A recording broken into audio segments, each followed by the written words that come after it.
Welcome to PolyCast, a Civilization podcast focused on game strategy. Dan Q. Makalua. The Me and Team. Ed Jin.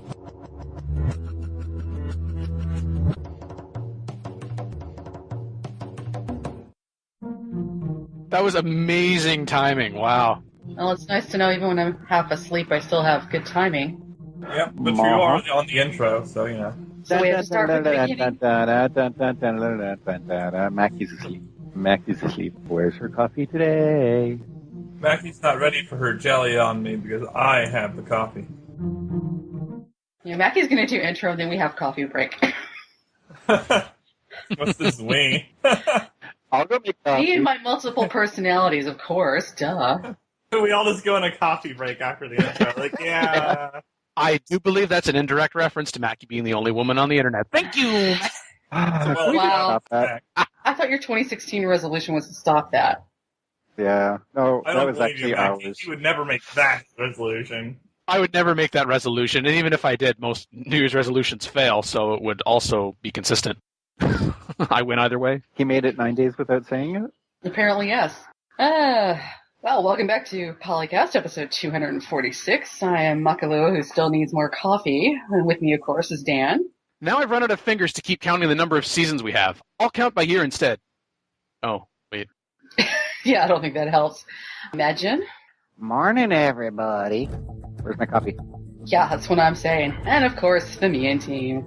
I am the coffee. Another year, 2016. Another year of Me and Team.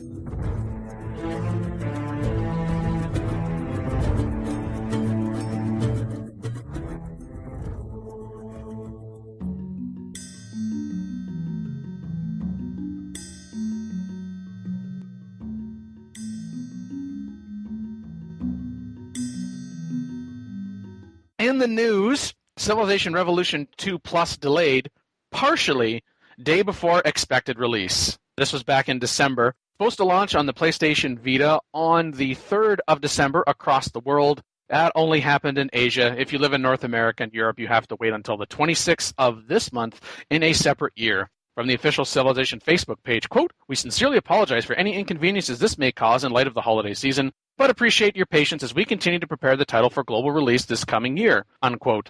To some rather less than positive responses. Perhaps Alexander Cuthbertson said it in particular, which was, "Yes, an abysmal time to announce a delay. I love this on the PlayStation 3 and was waiting for today and couldn't get it on the PlayStation Network store just to now find out it's delayed for over a month. Not very good PR for the game, and sorry, I do not accept your apology. Hashtag disgraceful," unquote. Well, then. Man. It is a bit bad that they waited till the day before.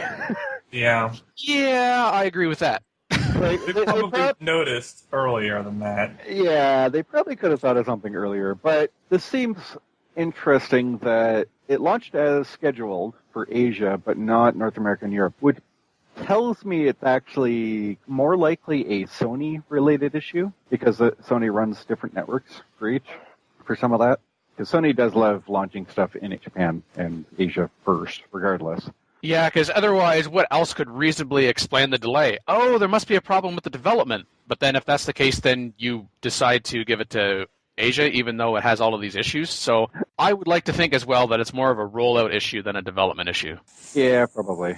I am amused that there are people wanting physical releases for PlayStation Vita games. I mean, I understand the concept and why they might want something like that, but didn't Sony basically say that all Vita games are going to be digital launch no matter what? They did say that, but then again, it was also said that Civilization Revolution 2 Plus for the PlayStation Vita would be released worldwide on December 2nd, so people can change their mind.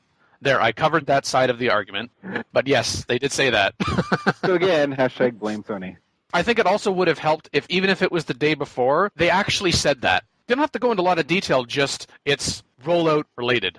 Some people were like, it's not cool to announce a delay at this point in time, so I'm thinking about getting this imported. You know, I put money on my PlayStation wallet to have it, and I hate leaving money if I'm not going to use it right away. And I actually wasn't expecting any responses to any of these criticisms, regardless of the language used. Mm-hmm. But the official Facebook page did respond to that one from K9 Wolf, which was, "We apologize for the inconvenience and hope you'll understand that sometimes these things must happen. must happen. Well, sometimes, but not the day before. Yeah, so Yeah. must happen means that it must happen that we announce a delay the day before because we can? Oh dear. Yeah, this is less about the delay itself, more about the communication of said delay. Yeah. Yeah, people just understand. Like, if you give them a month ahead of time or more, maybe, then it makes more sense. Like, you would know something like that. In this day and age, I might even consider like even a week in advance. I think a month is reasonable in most cases, unless the reason you can't release it internationally has something to do with the physical process of releasing it itself, maybe. Like, you try to release it to all the markets, but for some reason it only works in one market. I can't envision why that might be true, but that's the only thing I think like a week would be acceptable. Oh, actually, K9 Wolf did make a comment to his comment after 2K responded. Apparently, the Asian version still allows physical copies, where North America is digital only. So it might be something related to that. Like, they already printed all of the cards for the Asian market ahead of that setup. If it is can't set up handle like digital distribution for like a month. well, again, that could be Sony. Could be Sony setup. Yeah, Sony's I not guess. exactly easy to deal with. No, they have a good reputation for not being easy to deal with. You are right. Well-known reputation. Yeah. And if they're physical copies, they're sitting somewhere in a warehouse, and we'd like to ship them out now. We could use the floor space. Okay. Civilization 5, no one should be surprised, is in the team's top best-selling games of the year for 2015, which is kind of amusing since even the expansion pack didn't come out last year. Valve made a crap ton of cash. That is the technical term. They made about $3 billion in total game sales during 2015. Jerks. Imagine's only saying that because they didn't send any his way. Exactly. Yeah. They didn't send any my way either, to be fair. Hey, you're right. They are jerks. Yeah. Good call. Anyways, of that, the top 20 best-selling games are estimated to have brought in more than $650 million. Although I find it amusing that that's not even one-third. Like, the top 20 games are not one-third, which tells me from a sales perspective that Steam is effectively allowing far more broad-based game purchases than these are the major titles and they are awesome, yada, yada, yada, and will always sell. Well, reportedly the number of total games available for purchase on Steam in 2015 was more than double of that of 2014. Instead of 1,400, it was closer to about 3,000. Yeah. So good guy Steam lets little games actually make money? maybe. Yeah, although they they also have don't Valve's- filter the Valve- quality of the games either, though. Well, that's okay, because in the user reviews filter the quality, and, well, if you buy something that has a thumbs down and it's 99 cents, that's your fault. No, I think a lot of reviews are bad. Unless the person actually has a lot of playtime in the game. If somebody puts 100 hours into the game and says it sucks, I'll accept that. Because they Yeah. Oh, well, that's like my It own was personal right. filter. yeah, You haven't put more than like 10 hours or something in a game, so, it's like, then you don't really know the depth. yeah. Civ 5 for 18 on the list. A 5-year-old game is 18. Yeah, which made it above Shadow of Mordor, which was a big selling game. Dying Light, which was a decently sized game. And it's not too far behind the H1Z1 either. I mean, it's just like a few thousand in revenue. Yeah, and Killing Floor, Dark Souls, Ark Survival Involved did make I'm more. surprised to see Dark Souls 2 there. That game's been out a few years, too. It's a good game, don't get me wrong. Was it a re-release? No, but it's specifically... They had DLC, but even that's been a while. And actually, with regards to that, on a second article on Eurogamer, the person who was behind this data, who runs Steam Spy, says that this does not include free-to-play titles or downloadable content, combined with the fact that, in terms of dollar amounts, he calculated the revenue based on each game's lowest advertised price. Oh. I think you'd better off being conservative than saying I'm going to go with the highest advertised price, but I think the sweet spot is somewhere in the middle. Yeah, well... Yeah, because we know Civ franchise has been on sale more than once this year. Oh, it's always on sale, but every single time that Steam has a sale, Civ 5 Complete, or some variation thereof, is always in the top sellers. Every single time, including this most recent winter sale. It's always in the top sellers for that sale. Yeah, in the top 10 even. Yeah, it's less that it had a huge initial sale and then long tail, but been more consistent on the tail. So it's consistently high, especially on sales. It's a steady seller 5 years later. Yeah, it just proves out that the concept of waiting 5 years to produce the next game is actually not bad because they have consistent funding. Mm-hmm. And not trying to saturate with Civ titles, as it were. Yeah. Steam Spy estimated that's $11.5 million that it made for 2K Games as the publisher of Civ. But so setting aside those considerations of trying to determine just how much money, in terms of copies transacted, 950,000 for Civilization V in 2015, 2 years after the last expansion pack. The million new Civ players. Holy crap. Yeah. It's like I should put out more LPs or something. Yeah, that's a great idea. I heard there was a series called Beyond the Money that was great for new people playing and explain things. What? Yeah, imagine whatever happened to those guys. I don't know. On the GameSpot article in the comments, save you for life. Wow, Civ 5 still making the top 20. Respect. And from Sorbacall on the Eurogamer article. So Civ 5 is still pulling in the cash for Firaxis 2K, but Beyond Earth isn't? That's gotta hurt. Well, yeah, as you may notice, snap. you may notice Beyond Earth has not been mentioned even once here. Until now to mention that it was not mentioned. Rocket League is number 6. Yeah. I can vouch for the Rocket quality League of that equals- game. That's a good game. Don't know that I'd enjoy playing it myself, but I have enjoyed watching them playing matches.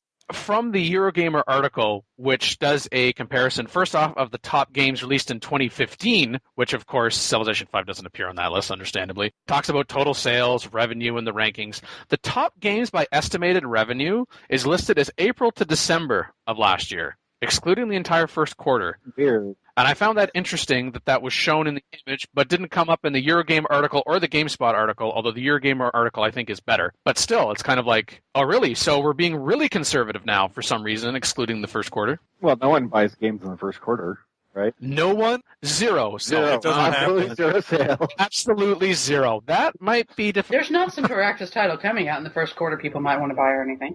Nope, doesn't exist. And next year we can talk about how XCOM 2 has no sales because all the sales was in the first quarter. Oh, you never know, man. goodbye. You might delay it again. All right. We only waited when was this published? About a little more than a month ago. But The forum post itself is November 30th. Yeah. none of the listener feedback that we got for the Christmas special wanted us to talk about the patch specifically, so we didn't. So, No, apparently not. what can you do? Oh, I liked the plundering thing being added, and let's see here. That one's pretty big. They fixed a few quests. Let's start. Specifically, fix an issue that would cause Solid State Citizen to complete before all objectives were met. I don't know, maybe that was just the text was incorrect, and you in fact met all of the objectives. Yeah, that could be. They did nerf internal trade routes and buff international ones. That kind of needed to happen, I guess. Yes. Just a smidge. Alien Reserve Quest, yeah. What's up with the building roads or magrails on Water City tiles? I wasn't really doing that previously. Well, it was because if you dropped the Water City in, when it became a city, it would never connect to the capital. So you would never get the internal money from being connected to the capital. What people figured out was if you built a road or a magrail on the Water City, it would connect automatically to the capital. But then they also figured out that since I can build a road on the city, I can then move the city and leave the road there. Hey, it's a classic Civ 1 exploit. It's just in Beyond Earth. yeah, except in Civ 1 it actually didn't do anything. It was just pretty.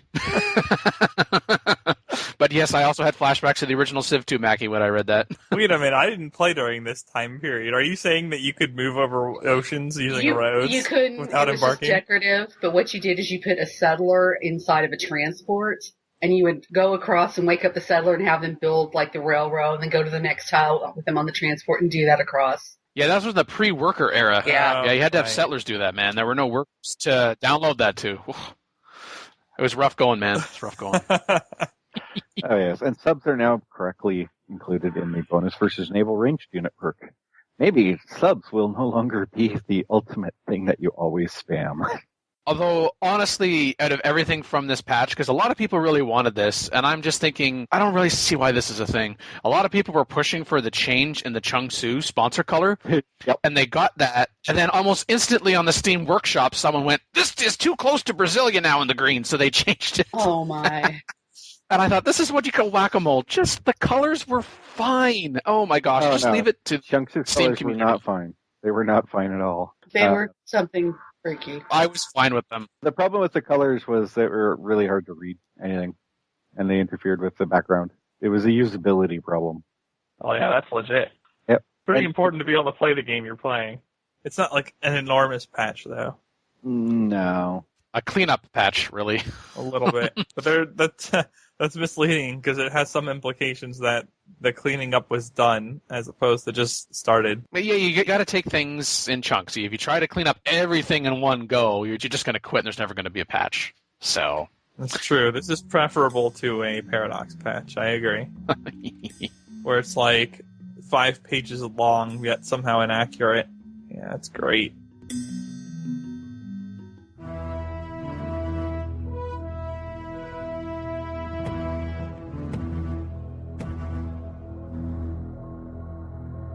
DM4444, that's 4 4s for those that are counting, put in this idea about a different kind of succession game thing to put in Civ, where you start as one Civ and at some point you transition to the other. Like in his example, you start off the game as Rome and transition to China, and you're being able to use like the Roman UU initially, and then after you transition you can use the Chinese one. There's more than one iteration here. Yeah, he's got 3 ideas, basically. We're trying to have hybrid Civs.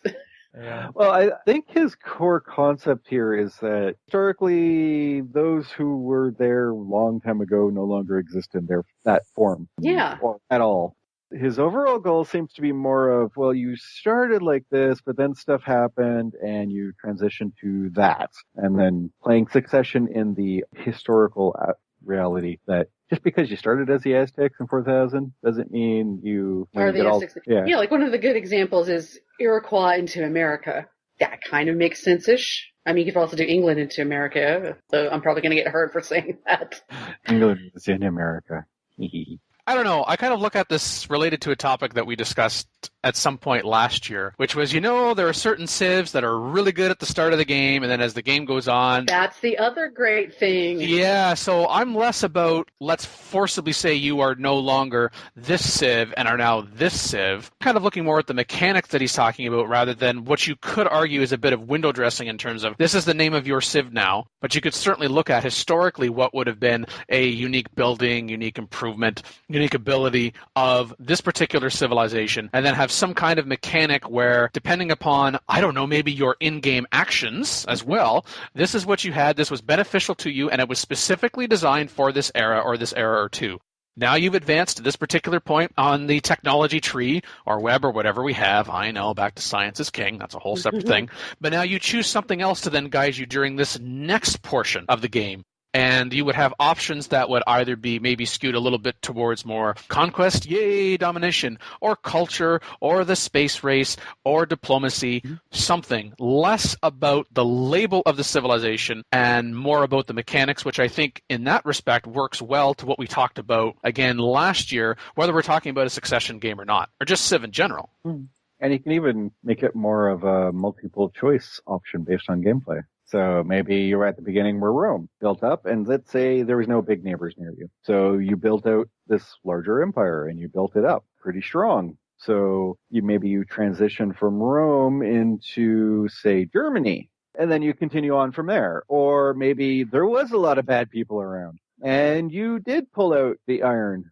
because you didn't get screwed at the beginning of the game for not having iron. And you went and beat them down. Took their stuff. So then maybe at that point, because you went all warlike, you transitioned into France or somebody. Yeah, and some kind of map flavor as well. If you decide, I'm going to hug the coast because I can, then at a certain point, maybe after that point, based on the in-game decision, you get to some point in the game, medieval, classical, doesn't matter. It's like, this is like your city count and the majority are on the water. So not that you have to choose something that's water-based, but one of the options is water-based. Okay, go to England. Yep. Your focus seems to have been water. So here's a water base to transition into. It's interesting as a concept. I like it. In game, you could then change that all around and basically just say every 2 to 3 eras, or maybe 2 to 3 times in a game, you can transition your Civ into something else, and then, do away with flipping from one predefined one to another predefined one, and then basically have 2 to 3 choice points where the name will actually change as well. So you start as Romans, but maybe go Romans to HRE to Italy or something like that. And then each of those choice points will adjust your unique abilities or buildings or units, or whatever, based on what you do. Anyone else having a flashback to the Choose Your Own Adventure books? Pretty much. Ooh. I mean, I like the generalized concept because it's a way of incorporating gameplay choices into how things transition, and you're not stuck being the Aztecs and having your unique unit trigger right off the mark at the beginning of the game, and then, it's not useful for 99% of the game, and you're stuck with it. So you have one less unique thing. So you can always adjust. But maybe the core concept of each unique would still stick around. Like the Aztecs, maybe because they have a unique unit, they're more likely, even through transitions, to get another unique unit later in the game. So yes, it is possible, and it is true to some of our listeners, PolyCast can like things other than talking about what they don't like. What?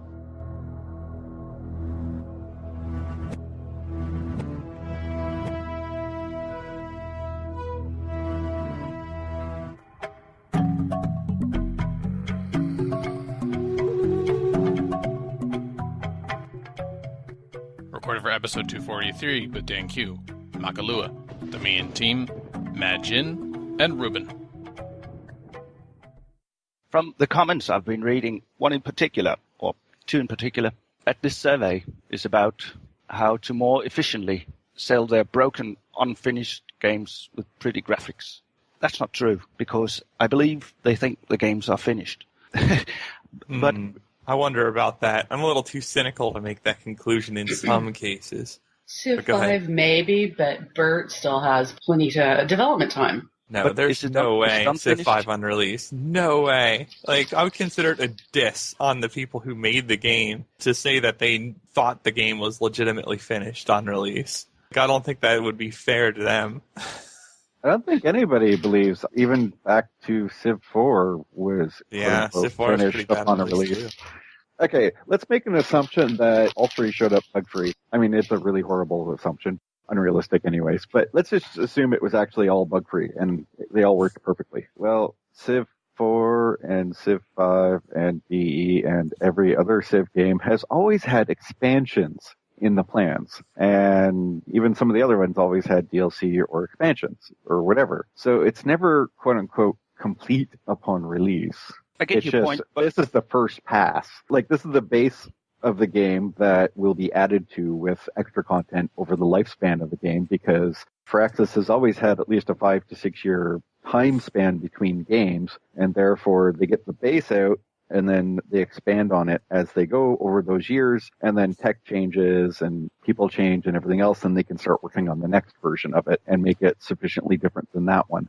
So it's never, quote unquote, complete. No, not complete, but the game in its release date should be finished, should be playable. Well, should be playable, should be bug-free to the, mechanically sound, I guess. Bug-free with respect to, like, different people's systems and all the insane number of configurations, less so.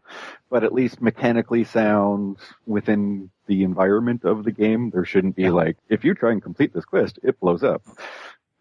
Yeah. That shouldn't exist, I agree. And better quality of the release would be nice.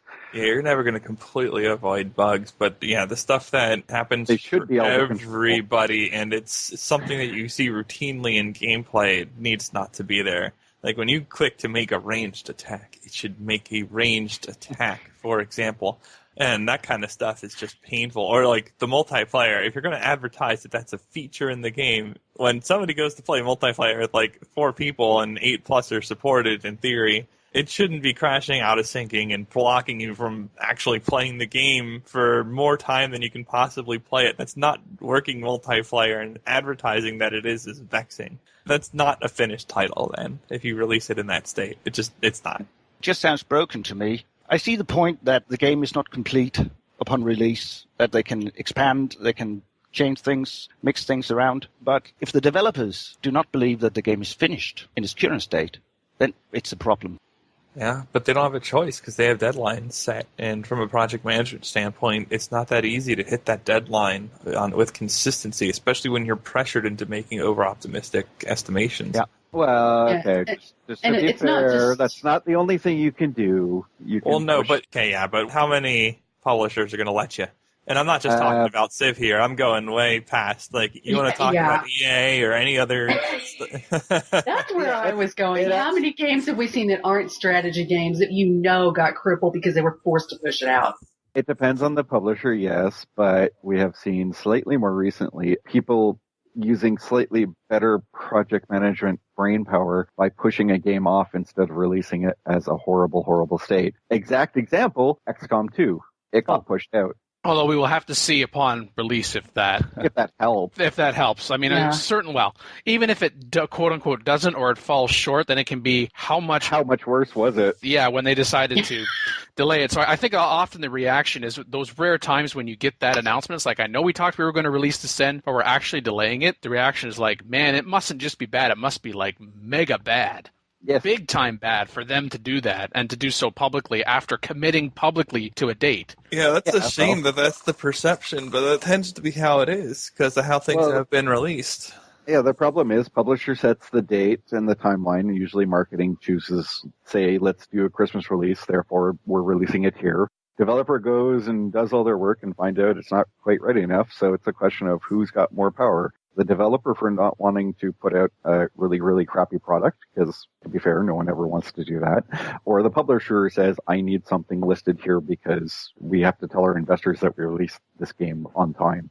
Just throwing this out here, I know it's not easy, but if you really have good project management, the date you pick, unless you have some outworldly contingency come up, like you get hit by a meteor or something, okay, fine. But for the most part, if you have the date where it's ready is not going to vary that much from what you're initially planning for. It's when you have these gross misestimations that you run into problems, because then you run into cost problems and you run into availability problems. And the marketing department's not going to like something intended for Christmas being released in March. So, But so do you push that back a year? And to some degree, it's up to the developer to say from the get-go, can't have this ready by now. And it's also up to the project manager to not set unrealistic deadlines, based on the feedback they're getting. It's not easy to do. I do get that it's not easy to do. Oh, no. Sometimes marketing or wherever just says this is the date, deal with it. And we all this stuff, and it's entirely unrealistic. I understand that. And the other side to it is development practices. There are some practices that make developers able to build things much faster, or choices bug-free versus just toss a bunch of crap on the file and hope that it works. There are ways to do things in all sorts of respects to be more efficient, more able to hit those tighter deadlines if they have to, or actually cutting things because it doesn't fit. That's a great point, because a lot of the stuff that doesn't work well, if you pare back the complexity, probably could be made to work well in the time frame, but then it's not how you envisioned it. So, there has to be some realistic adjusting going on, too, by the developers. You're absolutely right. Decisions have to be made. Either you hit the date and you pare it back, but at least it's feature complete on everything that you put in, or you put out a really, really crappy product. Well, I think no matter what you put out, it should work well. Even if you had to cut some content that you initially would like to have included, do what you will with that after the fact. But if you get a quote-unquote full thing that's just none of it's working well versus it's not what you envisioned, but it is working well, I would prefer a game to work well rather than have it just be shoddy through and through. And it seems like most teams opt for it to be shoddy through and through. I don't think that's the bad intention, though. I think it's just something where they're like, oh no, we can do this in time, and then there's no way they're going to be able to do that in time. I think that's what happens in practice, but the result is that it tends to be a shoddy product then, if that's what goes down.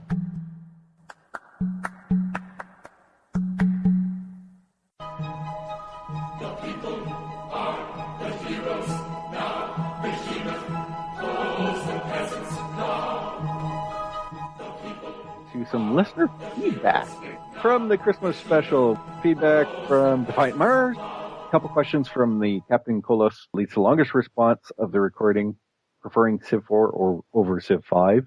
Responding to that, it says, from experience of a player who is not seasoned in the art of Civ, he thinks that increasing the number of tiles and making the playable space have a finer grit would be an interesting, if not good, idea to consider, which spawned, promptly, a very long discussion in the PolyCast 2015 Christmas special thread about how do we do that. Rika came up with an idea of doing a double grid where you have the primary grid layer that we normally have now, so the hex layer, but then a smaller mesh of grids that basically take up like 3 3/3 of the space because they're smaller, so they don't exactly fit into the proper hex grid well. But then big grid says that it is and is used for improvements, citizen management, cities, yada, yada, yada. Small grid is used for armies. The benefit of that, though, there may be a way to have rivers and other such terrain features use the small grid as well, so that maybe you can have big rivers that boats can go through because it's not a full grid. So he thinks that would be good because then you can use new tactical elements, fortifying certain areas, effectively finding a way for that respect to have more units per hex without actually having more units per hex. Too complicated for the mass market. Yeah, he suggested after, of course, that he says it's too complicated for the mass market. I don't think so. I think if you put just cities and big things on one grid and everything else on the other, that would be pretty straightforward. Now, the complicated part I could see is because the smaller grid, the second mesh, it does not directly overlap the bigger mesh. So it's not like you have, here's one hex. You have 3 locations within the hex for things to be. You have 3 locations within the hex to be, and on each of these points, the hex, which are slightly outside and actually in other hexes, you have 3 more points. I still think like you could explain it to even a reasonably young kid and be like, okay, the big hexes are for cities and the little hexes are for not cities. Yeah. Awesome. And they would probably grasp that reasonably quickly. You would think, but apparently a lot of companies believe that the mass market is dumber than that, so it would be in some ways it is, but in other ways it's not, and it's just human nature. But I think people could handle this without too much difficulty. Yeah. Just the idea of planning your specialist, or deciding which tiles to work, is probably more complicated than grasping a double hex system. Possibly.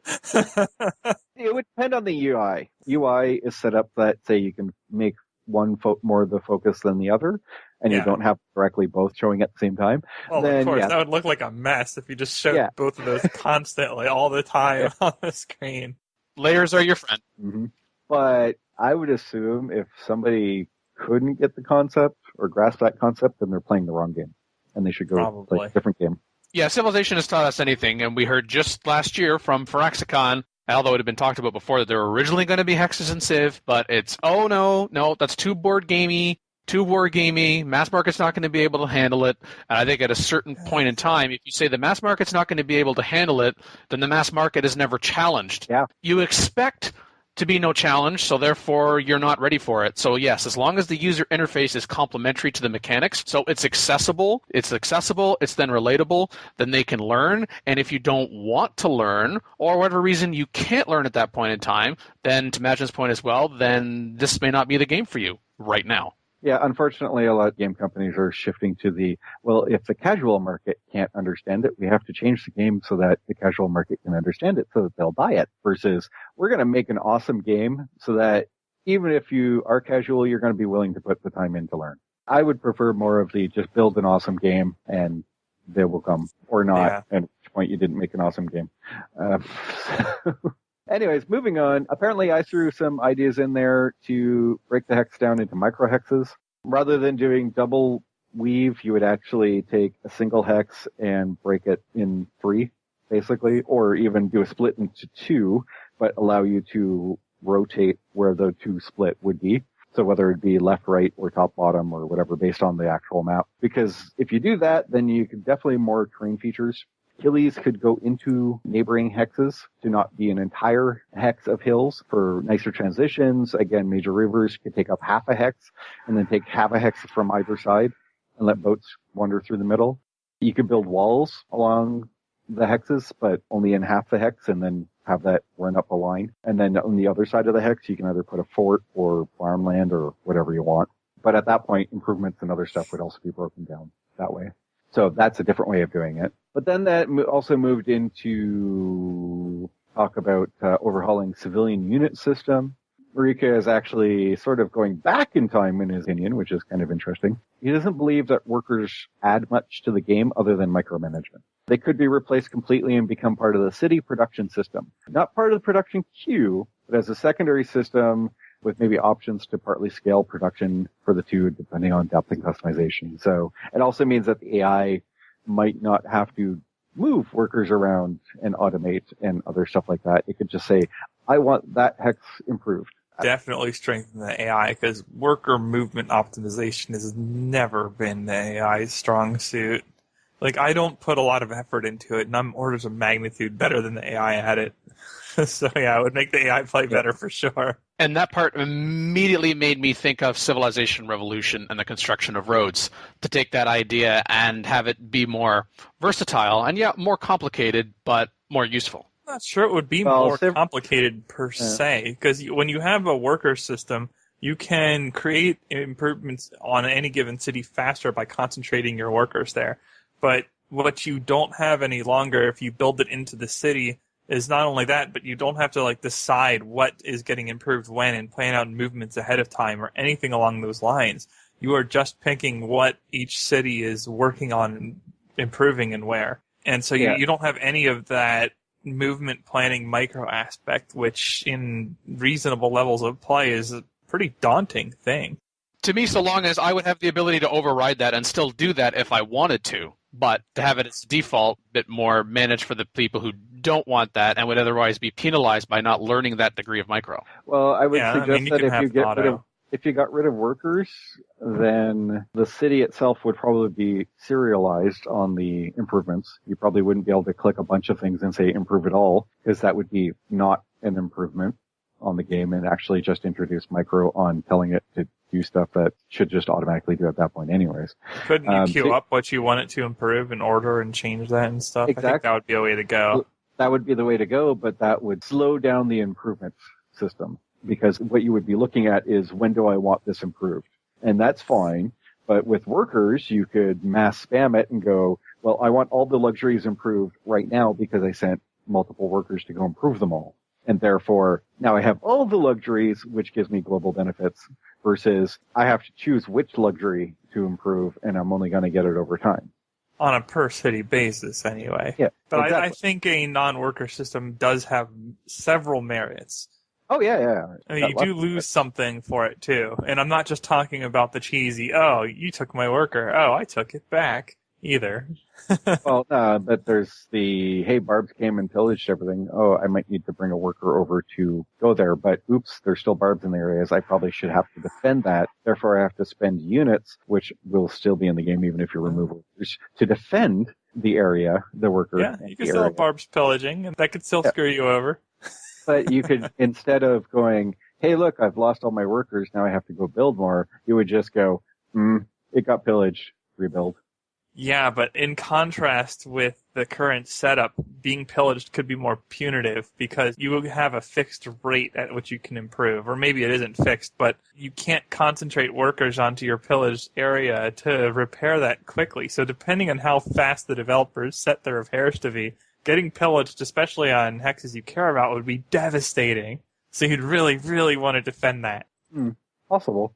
But that especially if they make terrain yields higher, like Civ 4 when improved, like if they put more weight on that.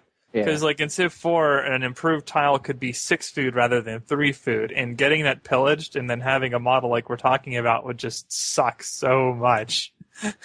So you could definitely make it the Barbs matter. But of course, that would make late game nukes even more dangerous since they pillage all tiles. Well, I guess, but I mean, how many times is a Civ that's getting nuked significantly climbing out of that hole? It depends. In any of the Civ games so far, I mean, how much is it really changing in practice? It depends. I mean, I'm sure it's happened where somebody's been nuked a few times and wound up winning, but I would assert that that's likely an edge case, and that most times when somebody's getting nuked like crazy, they're done. There is the thought of just dumping workers altogether, or at least doing something different with workers, which kind of leads back to that whole speculation for the next title thing. There is benefits to switching away from workers, whether or not they are complementarily better overall system versus just a different system that, does about the same, but maybe is better for people who don't like to care about what's going on versus people who do. On a rated scale, I would probably put workers on the map as more for people who want to play strategy games more than the other more casual people, which workers on the map would be bad. Yeah, I agree. I just think it depends on the specifics of either implementation. You can easily make a city-based improvement system that's more complicated than the current worker model. It might be more complicated, but is it better? Well, I mean, you could make it more strategically involved, as in more useful choices on a per-turn basis. It's possible to implement that. Now, would it make it a better game overall? I don't know, but I'm not sure that you could then conclude that the workers are less casual. Because in that scenario, the going into the cities and micromanaging what the city is improving when it actually is more involved than our present worker model. It all depends on implementation. It really makes a difference what is involved. But from the laugh chat, buzzing just keeps responding constantly. I'd rather see the civilian system expanded. Go the opposite way from what we just talked about.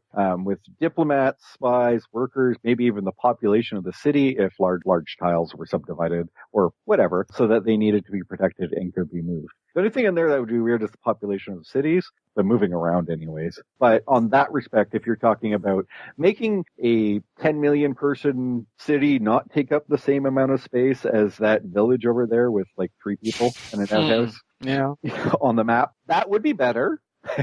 That's a good idea. Micromanaging where they actually are so that if the hex where your population is living is pillaged, does that mean your city just lost those people?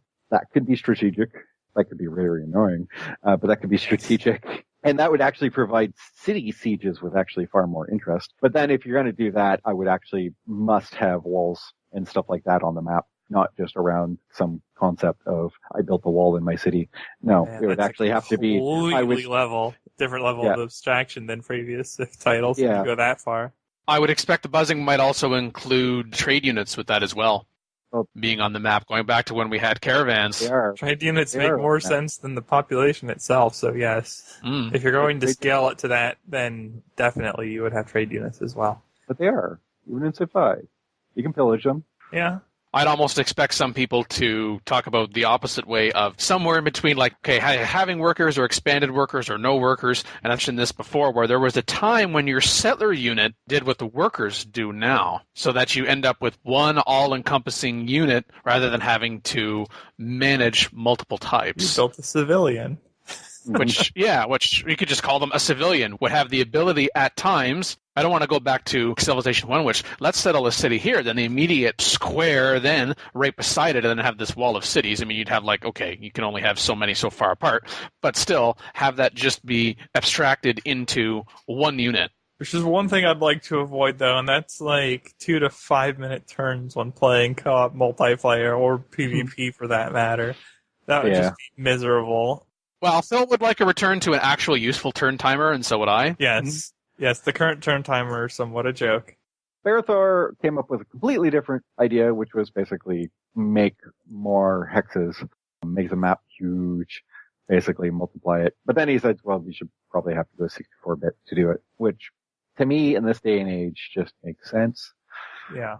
32 bits operating systems barely exist anymore. Barely. They really need to do that for any games being made at this stage. Though discussion goes back and forth on, if you make it bigger, does that mean everything will just take more time or more just bigger space so you can spam even more units and have an even bigger Carpet of Doom? So there's always points in there.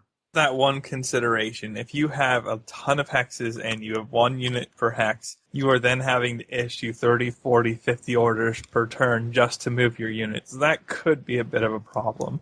The AI can do it pretty quickly if the game is programmed well, but even StarCraft players would start feeling some pressure once you get to 100 units or something. Well, StarCraft players, the good ones, use groups and move groups of units, not individual. Well, that's not an option in Civ 5. Anything with a 1 unit per hex or BERT. You can't really group move that way. And worse still, there's no input buffering, and you have to wait between moving your units.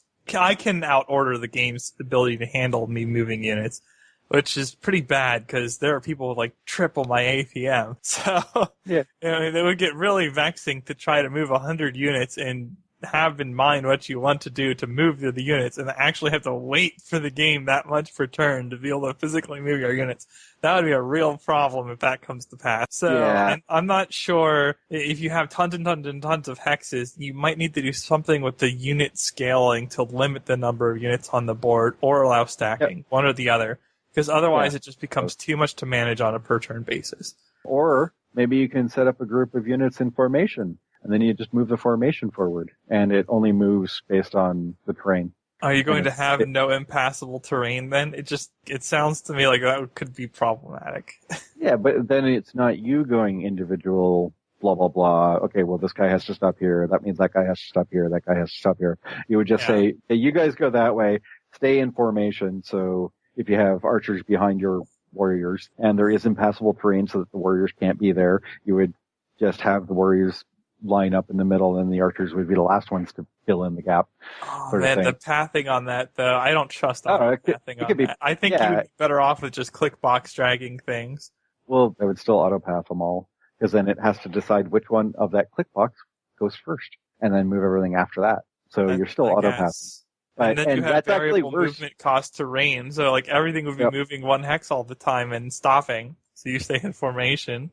Yeah, but would that be worse than clickboxing? Because then, say your archers were actually standing on a road, but because they're doing that, they have more movement than their warriors, and if you box move, oops, your archers made it to the front, and they'll be in front of the warriors rather than behind the warriors, and the enemy on the next turn just wipes them all out. I'm just saying, like, if you're trying to optimize your movement at that stage, it sounds like either you're taking a severe sacrifice to your movement rate, or you're micromanaging your units individually, and it just winds up taking a large amount of extra time anyway.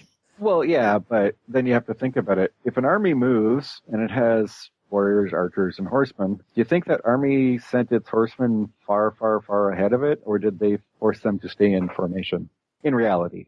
In reality, at the strategic level, horsemen were not significantly faster than infantry, first off. Second, you had scouting and all that stuff. Yeah, did the scouts go... Of course the scouts would go ahead and then come back. The problem is those armies would not move like that in formation until they were relatively close to the enemy, and it depends on the era and on the army, too.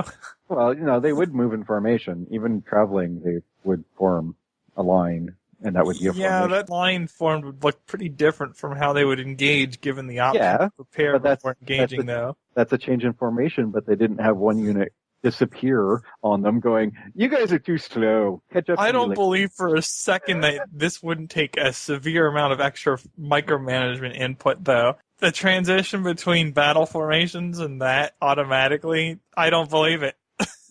We're watching AIs embark units into water in range of enemy fire. And then the next game, suddenly they're going to perfectly handle this transition. It's just, there's no way. Realizes Freedom's final comment because he got the final comment in the thread. So he always enjoys the show when there's as much "this is how it could work" as there is "this is why it will suck." This episode had the former in spades. Maybe because it was Christmas special, but I'll take it.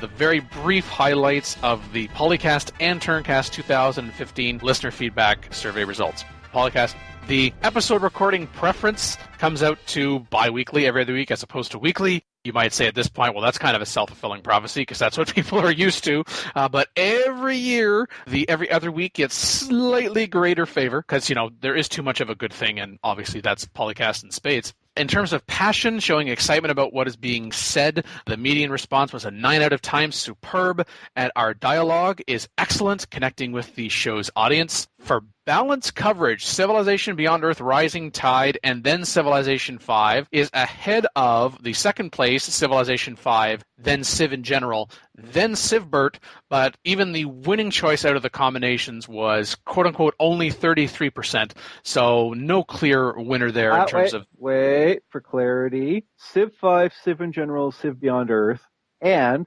Civ in general, Civ 5, Civ Beyond Earth, tied at 16.67, which means if you combine those two, they're actually worth more than the Civ VE, Civ 5, Civ in general. Slightly. No clear winner. Slightly. What?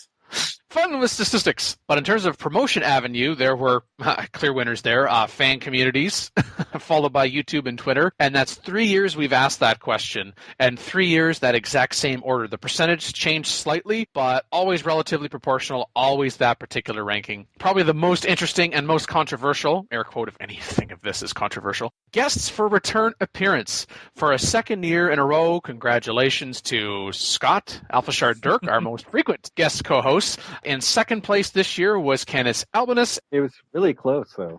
It was, yeah. 78% for Scott, 69% for Canis, and 66% for Fuzzy Fractal 42.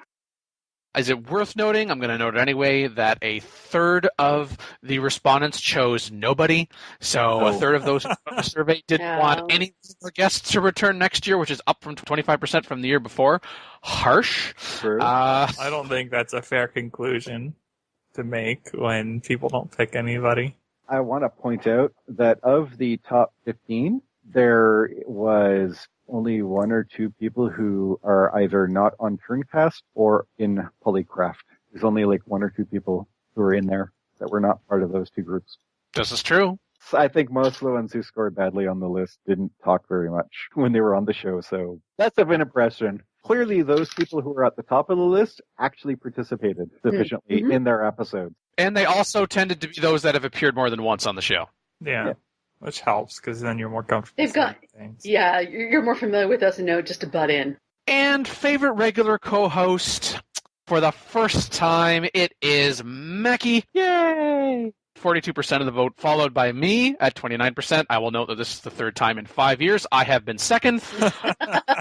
Always a groomsman, never a groom, but, you know, that's just the way it goes, I guess. That might be for the best, though. Yeah. Once you've gotten up to the top, the only place to go is down, so... True. Then in terms of segment that people want to see return, which I included descriptions for, unlike the very first year we did this where there were no descriptions, which was like, some people might not know what these are. Yeah. Some are more obvious than others, but I kept the descriptions. I just have to say, once again, the preferred segment on a podcast for Civilization Strategy was not the dedicated strategy segment. Nope. It tied for second with news. Research Lab was third, and in first was Forum Talk, the only one that actually was above 90% on this list. And the other notable thing to point out is only one segment did not get at least half the votes, and that was Time Machine. And I think based on the limited feedback we received, people were thinking Time Machine as we implemented last year, the one time where it was scripted, that was an exception. And no, our approach is not to continue to do that, although it's often difficult to talk about Time Machine stuff. Not so much because there aren't things to acknowledge, but there are other things to prioritize going what's on in the community and or the show. But we are definitely going to keep that in mind going forward. I also want to point out theater was actually also at the bottom. It was only 50%, which is kind of amusing, but I think the theater part, being share recent Civ game experience, was below miscellaneous. So that which does not fall into any of the other categories. So generalized discussion about stuff that isn't related to anything is more important to people than actually talking about gameplay.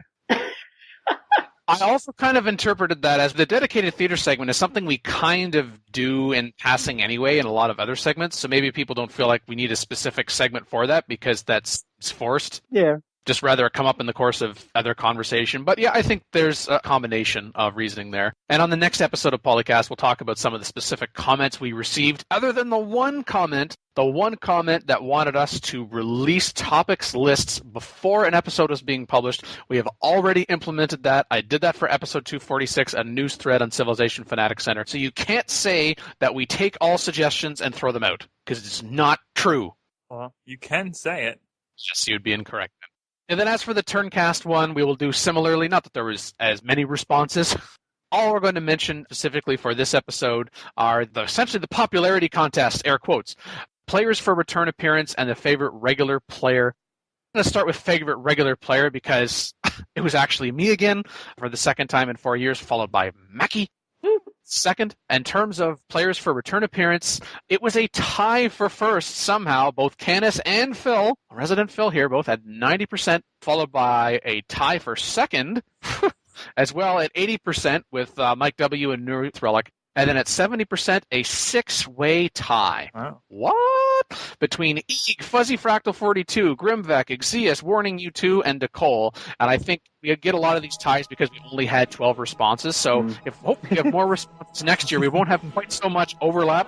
Not to say that these results aren't good, but it's just more responses are better. But hey, we appreciate everyone who provided feedback and continues to provide feedback on this show. You can just hear Canis's electronic wrecked joke now. Oh, wait. No, that was me.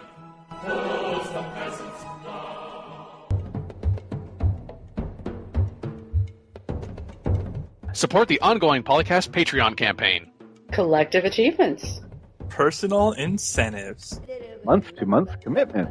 For more information, visit thepolycast.net/Patreon. I couldn't resist saying personal incentives that way. And I don't care how many takes you make me take. I'm not changing it. Call in today. In North America, 301-637-7659. In Europe, 44121-288-7659. The only thing worse than being talked about is not being talked about. Log on to the series' official website at thepolycast.net.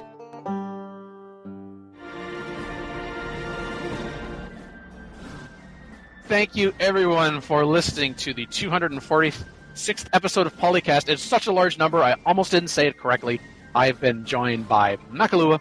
Time for more caffeine. The Mian team. Looking for more fun in the upcoming year. And Madjin. Hanging out on the bottom. Where's your skirt? What? Imagine already picking up the main team turncast tactics, I see. Hey, now, the skirt thing was I'll show you all bringing me it a up the long time bottom. ago.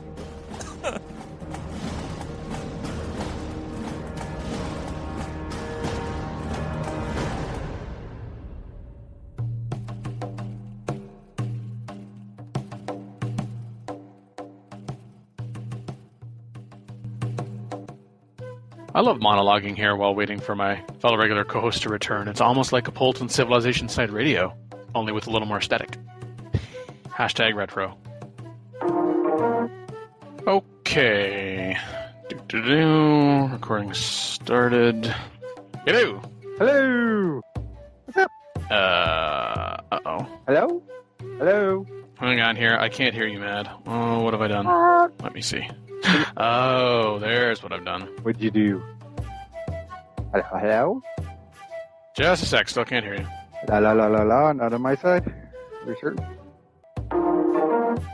So Mackie will be here fashionably late, because that's Mackie. She's fashionable. I have no idea. Yeah, that may or may not be true. Oh, and of course, Mackie's supposed to do the introduction. Oh, crap. Okay. I was about to point that out. I need to push that. I'll just swip that. Whip it? I don't know what kind of word that is. Swap that. Swip it. Swip it good. So, hey, should we try an intro? Well, that's up to you. I don't know. Should we? Yeah, I don't know. Mackie? We got feedback. We have feedback and things and stuff, and I have to find it again because it's gotten lost in too many tabs. It's on the tab that has the summary on it. Glad to help. What? I'm confused now. What'd you do? It took 10 years. All right. Well, it's a good run. I've always been confused. From our PolyCast 2015 Christmas special. Special. Did I really say that? Yes, you did. Keep in mind, I am on a time limit. Yes, I know. Mackie. I was muted. Dang it. Oh, that would be normal, right? I mean, we don't usually linger on the call for like an hour. No. Linger. Oh, let's cue the cranberries. Wait, no, let's not do that. Do you have to? You have to let it linger.